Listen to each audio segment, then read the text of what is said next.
hello, and welcome to the Popcorn Counter here at the Two Real Cinema Club. I am James Rosica. And I am Andres Lorente. And, we're largely keeping our heads down at the Popcorn Counter this week. Yes. Having watched two conspiracy movies back-to-back, I'm now worried that everybody is either watching me or filming me for their InfoWars-style YouTube channel.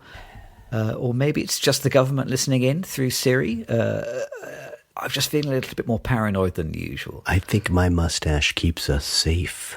It's the kind of flawless disguise that nobody could possibly see their way through. You put on a mustache, it's new identity. The problem with mustache is that it does present problems when you're eating popcorn, or at least when you're grazing popcorn straight out. If you have a drink in one hand and you can only eat popcorn by putting your face into the bucket, that's when you run into trouble. Yeah, well, you get a second taste of everything, though. It's like... So, the golden age of the conspiracy thriller was the 1970s. Because we've done it before. 3 Days of the Condor, which we watched last year. Sidney Pollack, 1975. Not quite the conspiracy thriller, but one of the first ones that always comes to mind. And I'm always guessing that the reason that conspiracy thrillers were such a big thing during the 1970s was just because of Watergate. Yeah. I mean, it seems incredible now, given current political events, that Watergate was such a sea change. Because these days, I feel like we can't really trust politicians, to do anything. Like somebody who was recently in the White House has now been found guilty of 34 different felonies, with more court cases to come. Yep. So it makes Watergate seem, a little bit insignificant by comparison. But I suppose at the time, because Watergate was coming out in, was it 72 to 74, something like that? Was it 1972, I think, when the Watergate Hotel was raided? Yeah. So he was reelected in 72. Yeah. So the story starts coming out over those 2 years. Yeah. 70. And following that, there's a great long list of conspiracy thrillers that kind of respond to that notion. So All the President's Men, which came out soon after 1976, but also things like The Conversation, the Francis Ford Coppola film, 1974, The Parallax View, which I've never seen. I think you love that film. Is that right? No, I have never seen that film either. That's Warren Beatty, isn't it? Yeah. Alan J. Pakula, also director of All the President's Men. Yep. And he also, but see, I think there is a strain of conspiracy thrillers that arise even before Watergate. Alan J. Pakula made Klute in 1971, which is the Jane Fonda kind of thriller, and that precedes Watergate. Things like the Manchurian Candidate. I mean, John Frankenheimer made that in the 60s. That's 1962, isn't it? Yes. Not that. Who was it who remade it? Was it Gus Van Sant or John Demme? It was Jonathan Demme. It's Jonathan Demme, yeah. Remade it in 2004 with Denzel Washington. Have you seen the remake? Have you seen the 2004 version? I really don't want to. I can't imagine. Actually, it's pretty good. Is it? It's not bad. The original's just perfect, though. It's so good. I think the remake not quite as good as the original. Yeah. But it's actually still a very respectable film. Good fun. Okay. No, I wouldn't avoid it. Okay. I was trying to look through other potential conspiracy thrillers. Invasion of the Body Snatchers. Have you seen the 1978 version of that? I had the book. I had one of those. It was, now they call it a graphic novel or whatever, but they had taken images from the film and put in little bits of dialogue and little bits of expositionary, like boxes or bubbles. I loved it. Never saw the movie. Oh, have you not seen the movie? Nope. Oh, the movie is fantastic. I would love to see that book. That was a real thing in the 70s. I remember being far too young to watch Alien, but being able to flick through the graphic novel version using stills from the movie in the bookshop. Yeah. But they're not quite having the bravery to buy the book. But I must say, I think as far as Alien goes, the book is more frightening than the film, insofar as it really, really lingers on the goriest bits, and it gives you like a freeze frame of every worst possible moment of the movie. Whereas in the real film, it flashes by quickly. I I put Videodrome from 1983 in this same category. That film could possibly belong in the late 70s. It still has kind of that kind of grungy 70s feel. And Marathon Man, 1976. I've got a big list of these kind of 1970s conspiracy movies. I guess Chinatown counts. The China Syndrome, 1979. Blowout, the Brian De Palma film from 1981. This notion of, authority lying to you, politics being a place where you cannot trust anyone, the clever man standing on his own. It was just everywhere in the 1970s. It's odd because it seems like we're in a time that is just ripe for more conspiracy films, but the conspiracies have become so mainstreamed that they're almost reality. Some people are just taking them as reality. You don't need to see the film because the conspiracy is like playing out before your very eyes online and in videos and in texts and tweets and stuff. It's very strange. I think you're exactly right. So, as we are recording this, I think it's last week or the week before, there was an attempted assassination of Donald Trump. Yeah. Resulted in the death of it's Corey Compatore, isn't it? I think who's a bystander who's murdered by the assassin. And as soon as I read that story online, I was already seeing conspiratorial takes on it. It's not like there was any time for people to start getting their thoughts together and deciding, oh, maybe it was this person who did do that person. It's like it's the automatic reaction now to any news like that is to dive deep into conspiracy. It's just the natural reflex. I think we live in an odd time because technology could do one or two very opposite things. It could actually make conspiracies a la deep fakes easier to produce, or everything's on video, everything's recorded these days. You should be able to dispel conspiracies very easily. So it's just that we're kind of in this very, very limbo area and almost purgatory of like we're going to see lots of conspiracies, but we should also be able to dispel them pretty quickly. And yet we're right in between. It's a mess. I feel like we're still at the moment where I can generally tell when an AI manipulated video has been AI manipulated. Oh, yeah. But, when it can be done so well that I can't tell, well, I won't be able to tell. Maybe it's already being done and I can't tell. It's only, it's going to be a matter of, it's weeks and months, isn't it? Rather than years and decades when we really won't be able to trust anything that we see at all. I was scratching my head trying to think of contemporary conspiracy films, and they do exist, although maybe they have less political content than they did in the 1970s. I think one of my favorite recent conspiracy films is Zootopia, the Disney animation from 2016, which is it's a little bit like Chinatown for 11-year-olds, or kind of Raymond Chandler for preschoolers. It's very conspiratorial, though. There is a big citywide conspiracy aiming to destabilize the whole of society. It goes to some pretty dark themes, Zootopia, and it's a terrific, very well made film. But it's a proper conspiracy film. If it didn't have cute animals in it, you could easily remake a similar story, as a neo-noir, and it would work perfectly well. Yeah, I can't yet unsee Civil War, which I think is a conspiratorial film. Although you don't really get much of one of the problems I had with that film is that you didn't really see any reasons why people were doing what they were doing. It wasn't very clear, and I think I didn't like that in the film, but maybe that's the essence of conspiracy. People are just doing it to entertain themselves. Or just to confuse other people, or just start rumors and bad stories. So that one was a hard one for me, and we just did watch that. Contagion. What's that? That's another.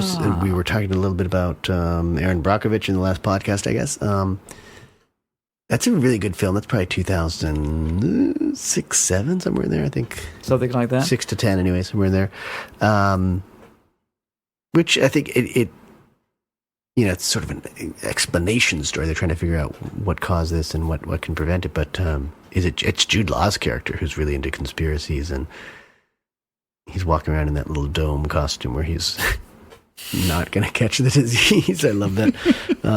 But he's like an early sort of blogger. I think that was a very cutting edge film in the sense that it really predicted both epidemics and also how people in the future might report on them or misreport on them. So I thought that was a really good film. That's the 2000s. And then I really see a lot of merit in JFK. I'm not a big Oliver Stone fan, but that whole assassination is still very suspicious. And we don't really have good answers about that. So I think that's probably 94? Might be 91, I think. I had to look it up. Yeah, JFK, 1991. Okay, yeah. So that's not the 70s by any means, but Oliver Stone's certainly steeped in 70s films and even probably has a few credits that date back that far. So I think that was probably a project that took him a long time to put together. And I think the craft in JFK is absolutely outstanding. Yeah. It's a remarkable bit of cinema. Exactly. I wonder whether these days don't people feel that the conspiratorial thinking in JFK is is too over the top, and it tends to undermine the underlying message of the film. Yeah. I have not seen it since 1991. Yeah, it's been a long interesting time to watch it again, to see how it stands up, with a modern eye. I would put, and I know you never see these films, these cape pictures, but Captain America: The Winter Soldier, which is the 2014 Marvel film Captain America 2, which is very much a conspiratorial film in that 1970s mold, to the extent that they cast Robert Redford as the guy behind the conspiracy, spoilers, as a deliberate nod to 3 Days of the Condor and All the President's Men. So I guess once you have the industry power to be able to cast people who cast back to these original 70s thrillers, you can you've got all the elements there, you've got all the ingredients. Brilliant. Yeah, it really works as a conspiracy movie. And I guess like the Bourne films, which they were still making until 2016, I think. I mean, those are all broadly conspiratorial, aren't they? They're about uncovering a truth and finding out who's really pulling the levers behind the curtain. And sort of extra governmental activities and authorities, agencies, I wonder whether with all these conspiracy, I've said conspiracy so many times I can't say it now. With all these conspiracy movies, I wonder whether somehow they subverting their own thesis. If you see enough films that tell you, the government is to blame, dark forces are working against you, everyone is out to get you. If you see enough films that have that same message, do you start to become completely immune to it? Does conspiracy end up becoming so much the fuel in the story engine that you stop seeing it in the real world, that it actually discourages you from looking for conspiracies in day-to-day life? Rhetorical question? Oh no, I'm always interested in your... Now I'm on the spot. I don't want to talk too loudly, though. I like your point. Yes, it's overload, right? You've got so much of it now that you can't believe any of it. Or is that just what they want you to think? Yeah, I mean, they want us to think that it's all reality so that it's possible, and it sort of gives explanations for things. One might make the argument that religion is conspiracy. They want us to believe certain stories. I think for me, it's just a gradient away from reality. That's the whole thing, is that it generally conspiracies, the good ones, are quite believable. So from a storyteller's perspective, it's great storytelling because it's right on the line. You can use articles right out of the headlines. You can use recent history to come up with something that's just a little bit counter to what we know, that's interesting, that's fictional, and it just makes for good storytelling material, I think. So I think it's close to reality, but it's just enough not reality to actually entertain us and also work our minds a little bit and see what possibilities are. So in some ways I like them, but I like them as stories. So as I think I'm going to go back and agree with you. Yeah, if you get overloaded with it, you start to see it as reality. You're not even thinking about it as a valid conspiracy or a valid theory, for that matter. And I think there's some value in that as narrative storytelling. I think there's some value in that. But for me, I'm just always going to look at it as just fiction-y enough. Did I say fiction-y? Fiction. Some difficult words to say on this podcast. Conspiratorial, conspiracy, fiction-y. One of those kind of little techniques that they taught us at film school was, if you want to, a great way of starting a story is just with the words "what if," isn't it? Yeah. And that's exactly how you can come up with a conspiracy story. It's exactly that. It's a distillation of a what if, isn't it? What if everything you saw around you was just what it is, but the strings were being pulled by this guy, or there was an underlying truth which was this. It's it lends itself to cinematic storytelling. I can't believe your religion comic, because I wrote here in my notes. I was trying to say that it's a bit glib to say that conspiracy thrillers were big in the 70s because of Watergate, because I think the human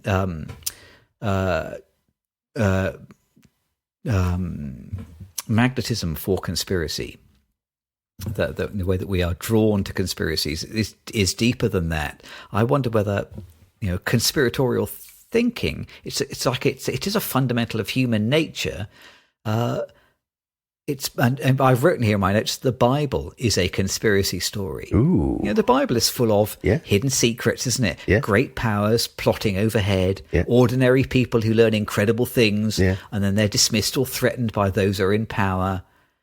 Adam, Noah, Moses, people who just uncover conspiracies and then pay the price. If when you're growing up, you're told these conspiracy court stories in church every week, it just drills its way into your fundament, doesn't it? Yeah. I was wondering, is it something more human even than that? Is it not that we love conspiracy theories because the Bible is a conspiracy theory and that's the beginning of so many stories? Is it because is the Bible a conspiracy story because is something anthropological about this, that humans have evolved from primates that lived in trees in social groups of 40 to 80, and in that kind of situation, if you become an outcast, if you are isolated by the group, that's tremendously dangerous. You have to be in with the group, otherwise you will be shunned, and then you get eaten by a leopard, or you don't find enough food, or nobody grooms you, and then you die from some kind of tick that's bitten you. So you have to fit in. So there is a fear of not fitting in. Not fitting in or thinking the other thing brings danger with it. But maybe this is the danger which will save your social group. So I wonder whether there's actually the thing that makes us human is what makes us susceptible to conspiracy theories and conspiracy stories. That's how humans think. It's how our brains work. There is community in conspiracy. I think that's what it comes down to. That's good. Is that a lyric? No. It should be. Well, I say stupid things like fiction-y all the time, so let me say something that sounds kind of smart once in a while. One other thing that I would add is that I think conspiracy and science fiction are kind of close cousins. I think conspiracy, you're very often taking headlines or current events and just giving them a wrinkle into the future, maybe the near future, to make them a bit more interesting, maybe not as believable. I think good science fiction writers can really predict the future by just examining what's happening right now and then just booting all that right into the future, 100 years, 200 years, 1,000 years, whatever, and then giving you an alternate view of reality. And so I think they're kind of close cousins in that way. And in some ways, I think we also as humans don't always like to accept reality. So conspiracies do give us sort of a haven to think, oh, well, maybe it's not this way after all. Maybe it's actually the conspiracy that's the reality. I wrote on my list here of some of my favorite conspiracy movies, and down here near the bottom, not because it deserves to be at the bottom, it deserves to be near the top. They Live. 1988 John Carpenter film. Okay. Have you seen that? No, not that I remember. No title. It's a glorious sci-fi conspiracy theory film where the lead finds these sunglasses, and if you put your sunglasses on, it reveals the real truth of what's happening around you, which is that aliens have infiltrated the world. And he takes the sunglasses off and people appear normal, puts the sunglasses on, they're aliens. Oh, that's great. It's just fantastic. Yeah. It's an utterly ludicrous, stupid, hilarious film, but also tremendously entertaining. You've got to watch They Live. And not that far from The Matrix we looked at last year. Yeah. I mean, it's a much less sophisticated take on the same idea. Yeah. I think one of the best things about They Live is that I think John Carpenter was really struggling to get it up to full feature length. So it features I think it's a 14-minute fist fight towards the end of the film. These two characters just fight sort of mano a mano for way, way, way too long. So long that it kind of becomes hilarious. Just like The Matrix. The length. Just like The Matrix. Yeah. Okay. I think we'd better move into the cinema, actually, because I think that guy over there may have rumbled us. Yeah. Quietly. Let's not get into a 14-minute fight with him. Actually, that I would pay money for it. Well, people don't like to play mustaches. If you got a mustache, you're safe. Pack it in.